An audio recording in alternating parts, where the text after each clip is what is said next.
யூஷுவலாக வெள்ளை கலரில் தான் கொழுக்கட்டை இருக்கும். நம்ம இன்றைக்கி கலர்ஃபுல்லாக கொழுக்கட்டை செய்ய போகிறோம். வாங்க எப்படி செய்யறதுன்னு பார்க்கலாம். அரிசி மாவு நான் ஒரு 3 கப் எடுத்திருக்கேன். அதை நல்லா வறுத்துக்கலாம். வறுத்தா தான் கொழுக்கட்டை நல்லா பண்ண முடியும். ஒரு 4லேருந்து 5 டம்ளர் தண்ணி நல்லா கொதிக்க வச்சு எடுத்து வச்சுக்கோங்க. இந்த தண்ணி தான் நம்ம ஃபுல் ரெசிபிலையும் யூஸ் பண்ண போகிறோம். ராகி ஒரு 1/2 கப் எடுத்திருக்கேன். அதையும் நல்லா வறுத்துக்கோங்க.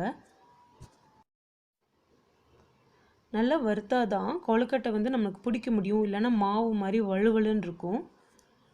வறுத்து நல்லா அதை ஆறுனதும் கொஞ்சம் உப்பு சேர்த்திக்கோங்க. இப்போ தேவையான அளவு அந்த சுடு தண்ணி சேர்த்தி நல்லா கலந்து விட்டுக்கோங்க. ஒரு கொழுக்கட்டை மாதிரி பிடிக்கிற பதத்துக்கு வரணும். உங்களுக்கு தேவைப்பட்ட எண்ணெய் கொஞ்சம் தடவிக்கோங்க. அவ்வளோதான், ரெடி ஆயிடுச்சு. கோதுமை மாவு 1 கப் எடுத்துக்கலாம். அதையும் நல்லா வறுத்துக்கலாம். நல்லா வறுத்தாதான் அந்த வழுவழுப்பு தன்மை இல்லாமல் இருக்கும். அப்போ தான் சாப்பிட்றதுக்கும் நல்லாயிருக்கும். தேவையான அளவு உப்பு சேர்த்திக்கோங்க. கொஞ்சம் தண்ணி ஊற்றி நல்லா கொழுக்கட்டை பதத்துக்கு உருட்டி எடுத்துக்கோங்க. இப்பயும் உங்களுக்கு தேவைப்பட்டால் கையில் கொஞ்சம் எண்ணெய் தடவி அதை நல்லா உருண்டை பண்ணி பிடிச்சி வச்சுக்கோங்க. அவ்வளவுதான், இதுவும் ரெடி ஆயிடுச்சு.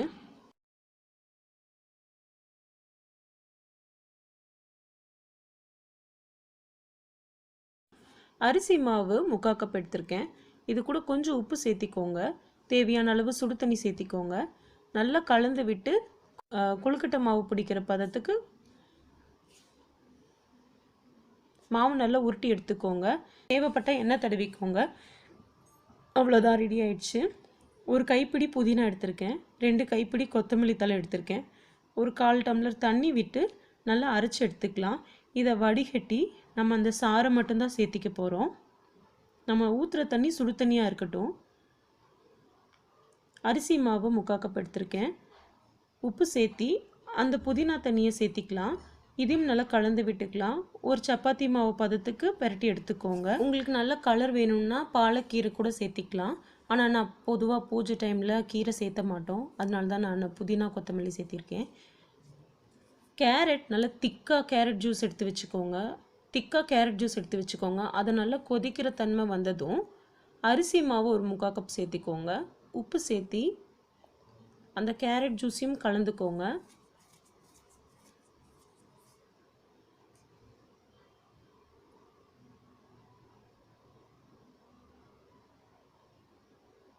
கலந்து எல்லாம் நல்லா ஒன்று திரண்டு சப்பாத்தி மாவு பதத்தில் வர மாதிரி கலந்து வச்சுக்கோங்க. உங்களுக்கு தேவைப்பட்டால் மறுபடியும் ஜூஸோ இல்லைனா தண்ணியோ சேர்த்திக்கலாம்.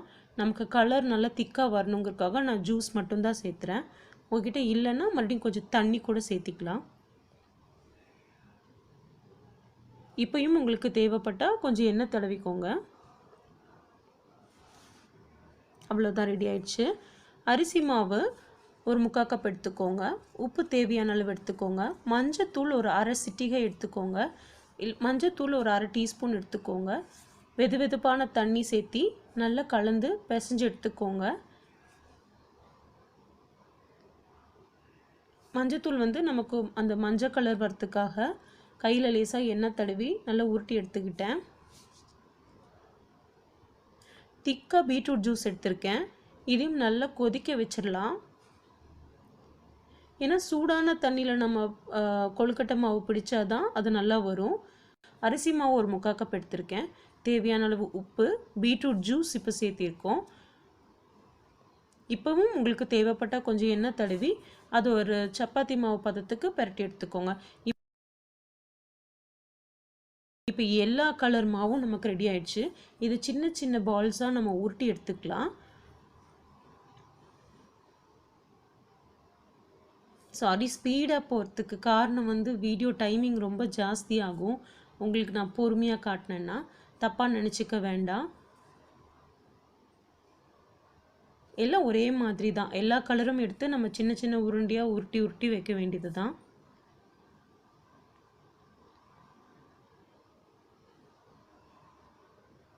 நம்ம கொழுக்கட்டை எப்படி வேக வைப்போமோ அதே மாதிரி ஒரு இட்லி பாத்திரத்தில் மேலே தட்டு போட்டு அது மேலே துணி போட்டு இந்த எல்லா பால்ஸையும் நம்ம அதில் சேர்த்து வேக வச்சு எடுத்துக்க வேண்டியது தான். எல்லாமே தனித்தனியாக வச்சு வேக வச்சு எடுத்துக்கோங்க. ஏன்னா கொஞ்சம் கலர் ஒட்டும். நீங்கள் ஒன்றா போட்டுட்டிங்கன்னா இதோட கலர் அதில், அதோட கலர் இதில் அந்த மாதிரி மிக்ஸ் ஆகிடும். அப்போ தனியாக தெரியாது, பார்க்குறதுக்கு நல்லாவும் இருக்காது. இதில் ஹைலைட்டே பீட்ரூட்டும் அந்த ராகியும் தாங்க. நல்ல சூப்பர் கலர் வரும்.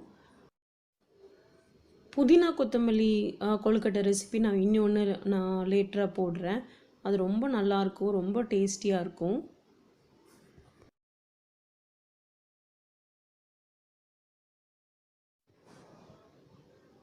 இதையும் வேக வச்சு எடுத்துக்கலாம். வாவ், ரொம்ப சூப்பராக இருக்குது இல்லைங்களா? ரொம்ப கலர்ஃபுல்லாக இருக்குது. இது வெறுமனே சாப்பிட்றதுக்கே நல்லாயிருக்கும். இப்போ இதில் நம்ம ஒரு ஸ்வீட் பண்ண போகிறோம். எல்லாத்துலேயும் கொஞ்சம் கொஞ்சம் எடுத்து கொஞ்சம் தேங்காய் துருவலை போட்டு கரும்பு சக்கரை சேர்த்தி நம்ம கலந்து சாப்பிட்லாம். இதை குழந்தைங்களுக்கு ஸ்நாக்ஸ் பாக்ஸ்லேயும் கொடுத்து விடலாம். ரொம்ப டேஸ்டியாக இருக்கும். உங்களுக்கு டைம் இல்லைன்னா எல்லா ஜூஸையும் நீங்கள் எடுத்து ஃப்ரிட்ஜுக்குள்ளே வச்சுட்டு நீங்கள் ஒரே டைமில் இதெல்லாமே யூஸ் பண்ணி பண்ணலாம். ஆயில் ஒரு 2 டேபிள் ஸ்பூன் எடுத்துக்கோங்க. கடலைப்பருப்பு ஒரு 3 டேபிள் ஸ்பூன் எடுத்திருக்கேன். கடுகு ஒரு டீஸ்பூன் எடுத்திருக்கேன். வெங்காயம் ஒரு 3 பெரிய வெங்காயத்தை பொடி பொடியாக நறுக்கி சேர்த்திருக்கேன். பச்சை மிளகாய் உங்கள் காரத்துக்கு ஏற்ப நான் ஒரு 3லேருந்து 4 பச்சை மிளகாய் சேர்த்திருக்கேன். கருவேப்பிலையும் நான் பொடியாக நறுக்கி சேர்த்திருக்கேன்.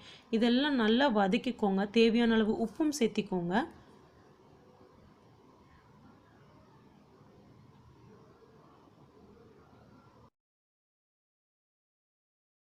தேங்காய் துருவலை இப்பயே சேர்த்தி நல்லா கலந்து எடுத்துக்கோங்க. இதில் பாதி நான் தனியாக எடுத்து வச்சுக்க போகிறேன் வேறொரு ரெசிபிக்கு. மீதியில் நம்ம இப்போ வேக வச்சு எடுத்த எல்லா பால்ஸையும் போட்டு நம்ம கலந்து எடுத்துக்கலாம். இது கார கொழுக்கட்டை. சூப்பராக கலர்ஃபுல்லாக இருக்குது இல்லைங்க? இது நிஜமாக நல்லா கலர்ஃபுல்லாக இருக்கும். சாப்பிட்றதுக்கும் ரொம்ப டேஸ்டியாக இருக்கும். ஏன்னா எல்லா வெஜிடபிள்ஸோட டேஸ்ட்டும் வரும். அதில் இந்த புதினா கொத்தமல்லி தழையோடது ரொம்ப டேஸ்டியாக இருக்கும். கண்டிப்பாக ட்ரை பண்ணி பாருங்கள்.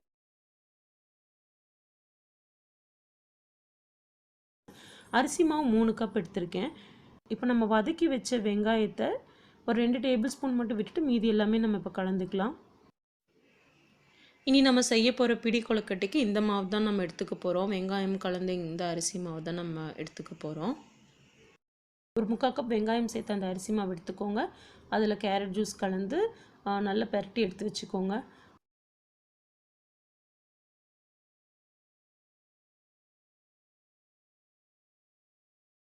இன்னொரு 3/4 கப் எடுத்துக்கோங்க. அதில் மஞ்சத்தூள் சேர்த்தி தண்ணி சேர்த்தி அதையும் பெரட்டி எடுத்து வச்சுக்கோங்க.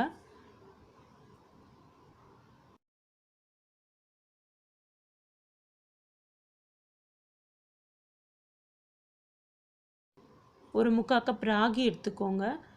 இது வறுத்த ராகி. இது கூட தேவையான அளவு உப்பு சேர்த்திக்கோங்க. அந்த வதக்கின வெங்காயமும் சேர்த்திக்கோங்க. தண்ணி சேர்த்தி இதையும் ஒரு சப்பாத்தி மாவு பதத்துக்கு பெரட்டி எடுத்துக்கோங்க.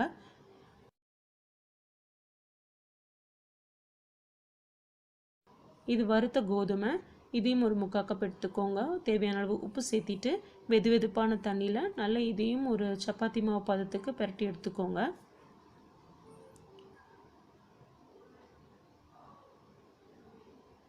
3/4 கப் அரிசி மாவு எடுத்துக்கோங்க. இதில் பீட்ரூட் ஜூஸ் சேர்த்தி இதையும் ஒரு சப்பாத்தி மாவு பதத்துக்கு பெரட்டி எடுத்து வச்சுக்கோங்க.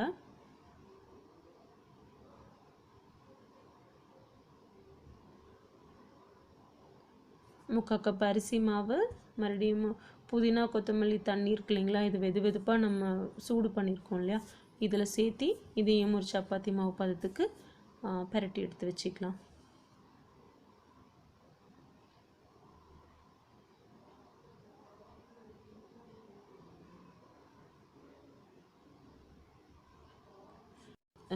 அரிசி மாவில் கொஞ்சம் உப்பு சேர்த்திக்கோங்க. தேவையான அளவு தண்ணி சேர்த்து இதையும் பெரட்டி எடுத்து வச்சுக்கலாம். நான் இப்போ சொன்ன அரிசி மாவெல்லாம் வெங்காயம் சேர்த்த அரிசி மாவு. நம்ம இப்போ பிடி கொழுக்கட்டை தான் செய்ய போகிறோம். எடுத்து நம்ம பிடி கொழுக்கட்டைக்கு பிடிக்கிற மாதிரி நம்ம கையை அச்சு விழுகிற மாதிரி நம்ம விரலோட அச்சு விழுகிற மாதிரி இப்படி பிடிச்சு வைங்க. அது ரொம்ப சூப்பராக இருக்கும், பார்க்குறக்கும் சூப்பராக இருக்கும். எல்லா கலரும் இப்போ ரெடி ஆயிடுச்சு.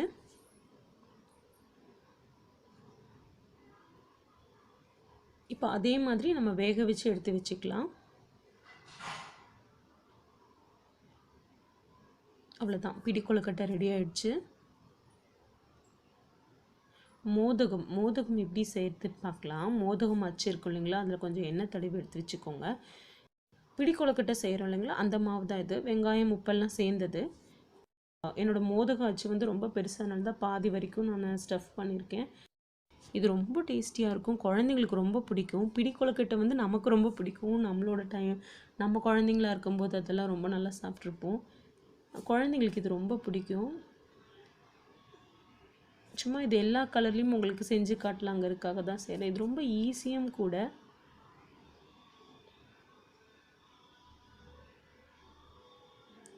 உங்களுக்கு எல்லா கலரும் ஒரே நாளில் செய்யணும்னு ஆசை இருந்துச்சுன்னா நீங்கள் அந்த ஜூஸ் எல்லாம் செஞ்சு ஃப்ரிட்ஜில் எடுத்து வச்சுக்கோங்க, நீங்கள் ஃப்ரீயாக இருக்க டைமை. அப்போ உங்களுக்கு வந்து கொஞ்சம் ஈஸியாக வேலை முடிஞ்சிடும். இப்போது கலர் லேயராக எப்படி செய்யறதுன்னு பார்க்கலாம். கொஞ்சோண்டு மட்டும் எடுத்துக்கோங்க. பீட்ரூட் இது வந்து ஃபஸ்ட்டு லேயர் வச்சுருக்கேன். அப்புறம் வெறும் கொழுக்கட்டை மாவு அடுத்த லேயர் வச்சுருக்கேன். அதுக்கப்புறம் வந்து புதினா லேயர் வந்து 3ஆவதாக வச்சுருக்கேன். இப்போ இது ஓப்பன் பண்ணி பார்க்கலாம். செம்ம சூப்பராக இருக்கும், ரொம்ப கலர்ஃபுல்லாக இருக்கும். சூப்பராக இருக்கு இல்லைங்களா? இது சும்மா 2 லேயர் 2 கலர் எப்படி பண்ணலான்னு உங்களுக்கு ஒரு ஐடியாக்காக தான் இது பண்ணுறேன்.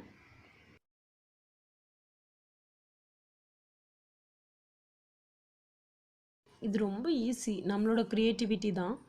நம்ம எப்படி பண்ணணும்னு நம்ம நினைக்கிறோமோ அதே மாதிரியே பண்ணலாம்.